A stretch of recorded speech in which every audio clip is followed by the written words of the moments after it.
Daniel Lee, and I got involved in Bengal Bouts because of its great mission and a little hopeful shove from some of my alumni friends.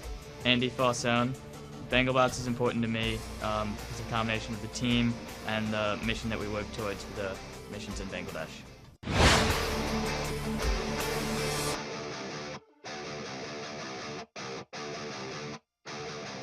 Farsone and Lee, as you hear from them themselves, about ready to get going. The 134-pound class as they make their way into the ring here at Purcell Pavilion.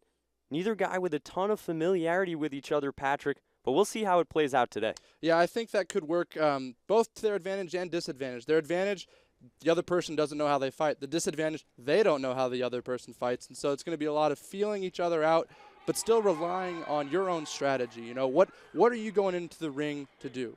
And I think both Farsone and Lee, they've spent their time. They know exactly what their strategy is. It'll be interesting to see how they interact with each other in the ring. And we'll send it right into the ring for the introductions. Ladies and gentlemen, if I may once again have your attention here at the center of the ring. We're about to get started here with action in the 130-pound weight class. Introducing first, in the gold corner, a sophomore from Richmond, Virginia, representing the gentlemen of St. Edward's Hall. Here is Daniel Jet Lee. And his opponent in the blue corner, a junior from Wilmette, Illinois, representing Keenan Hall. Here is Andy Fisticuffs Farsone.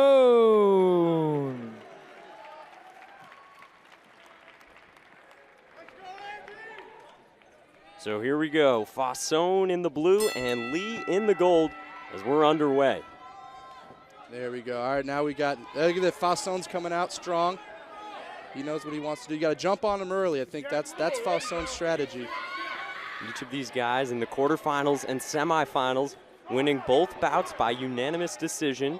Lee got past Matthew Muliati and Farsone past Jeffrey Wang on Tuesday.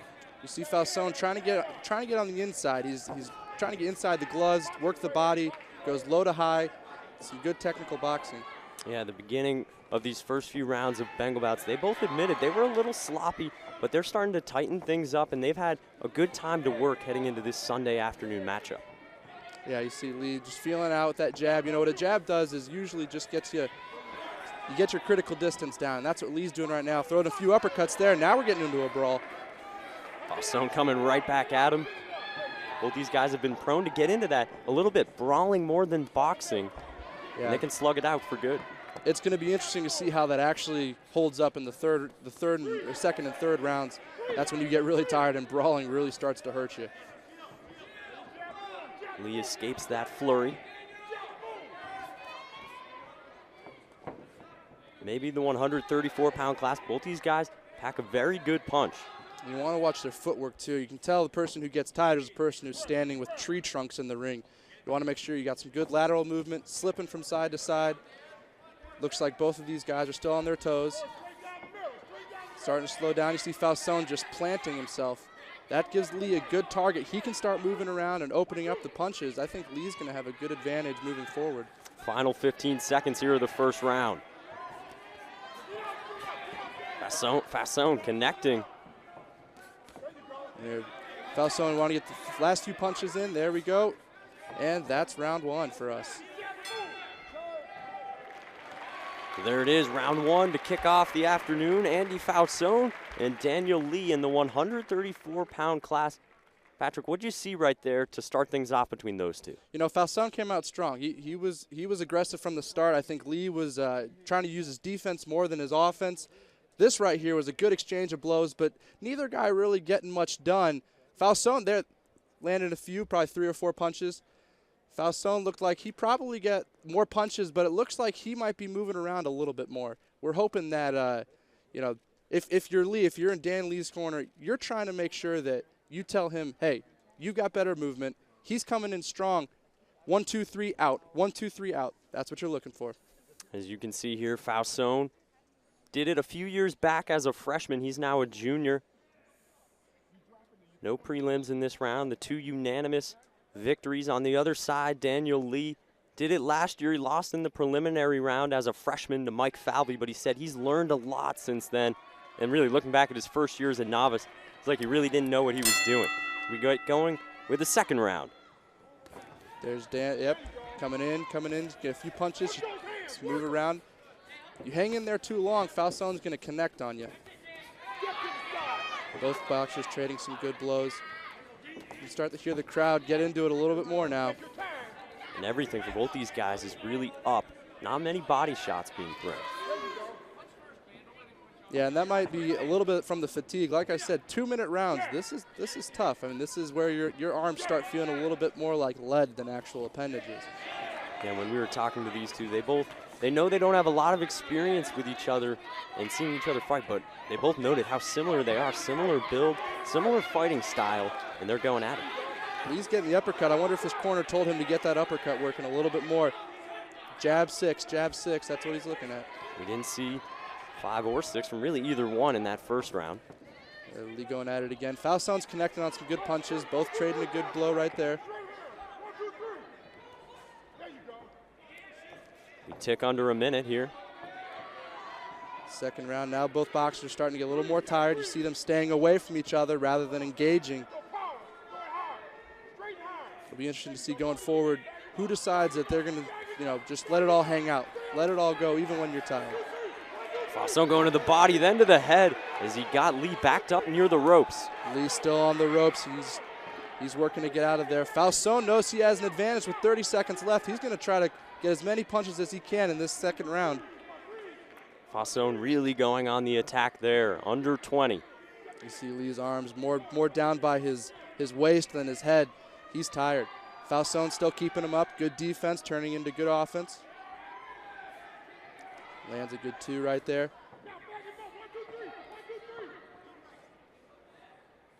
Winding down, second round. Falsone closing it out strong. Another strong round for him against Daniel Lee between these two in the 134-pound class. Daniel Lee came out strong with his first few punches, but 30 seconds into the round, Falsone took control. And the last 90 seconds of round 2 really belonged to Falsone. Backing him up against the ropes, working him around the ring. It looks like Falsone's doing well stalking the guy instead of actually chasing him. He knows where he's going to be. Watch these punches. Even if Lee's trying to get out of there, Falsone's landing some good 3-4 combos, getting in. This is a good fight for the third round. We're going to see how much does this 2-minute round affect Daniel Lee. And does he still have the energy to go on the offensive rather than lean back and be defensive? Yeah, and for these two guys, they've never done it in their careers here. First time making it to the finals for each guy, so it's the first time they'll really be tested with this longer round here in the finals of the Bengal Bouts, the 84th annual edition, and our first finals matchup of the afternoon. Round 3, this is where it matters most. This is what we always talk about in practice about heart. If you have the heart to go to the third round and just not let the pain get to you, you're a boxer. Yeah, some of the things both these guys have talked about as well. Improvements over the years for them has really been able to make those in-fight adjustments, whereas when they were younger, they were kind of just out there slugging and sticking to the game plan. We'll see, maybe especially on Daniel Lee's side, what changes he makes here in this final round. Good block from Dan. Falsone with good defense too. You like to see those gloves up. It makes it very hard to get down that pipe. The pipe's right down towards your head. Both boxers going in for a brawl. Thought you were going to clench for a second. Now Falsone's got him on the ropes. Lets him escape, but still, those were some good punches from Falsone. See if Lee can turn the tables. Landed a 3 and a 4 to the head and then went to the body. Still traded some good shots. And remember, the scoring, it's all about touches. It doesn't matter where it is, as long as it's a legal hit above the waist or on the front of the head, it's a point.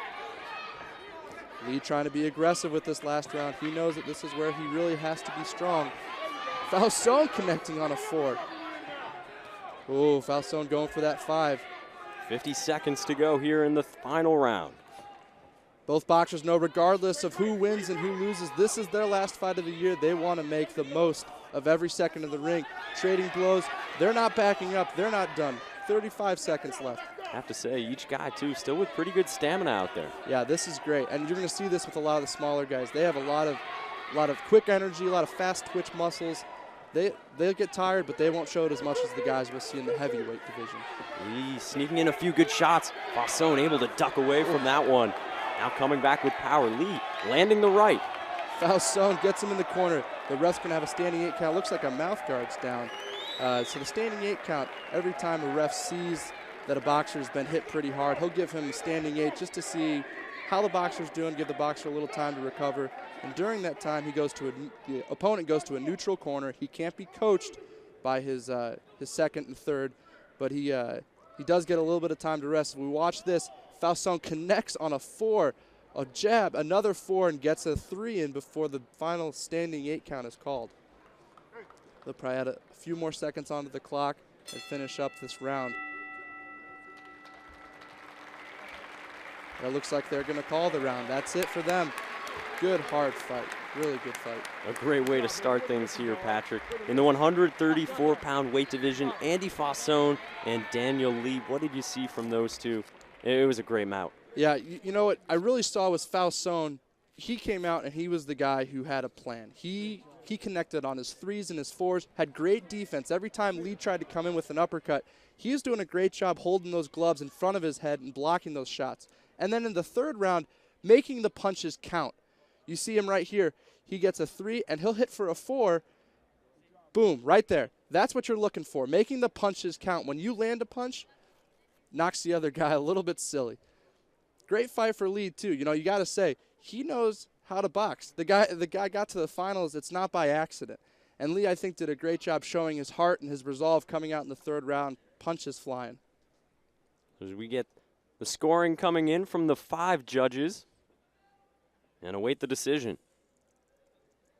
The 3 decisions that can be reached would be unanimous decision, split decision, or a referee has stopped the contest in a round. Ladies and gentlemen, if I may Set have it your down attention here for to the the ring results. for the results of this finals 130-pound weight class.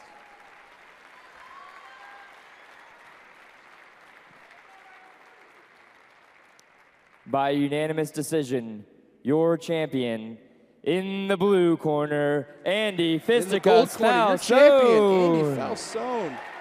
Really great job by Falzone. Both guys, excellent work. Now we'll get a picture with the trophies. This is a special moment for both, and I'm sure neither of them will forget this for as long as they're around here. So Andy Fasson, the 134-pound weight division, the junior from Illinois, and Keenan Hall wins it over Daniel Lee. A good battle between those two, and we have our first champion crowned tonight. First bout, 10 more to go, Patrick. What do you take away from that one? We're going to have a great day. I mean, the way to start off this could not have been any better.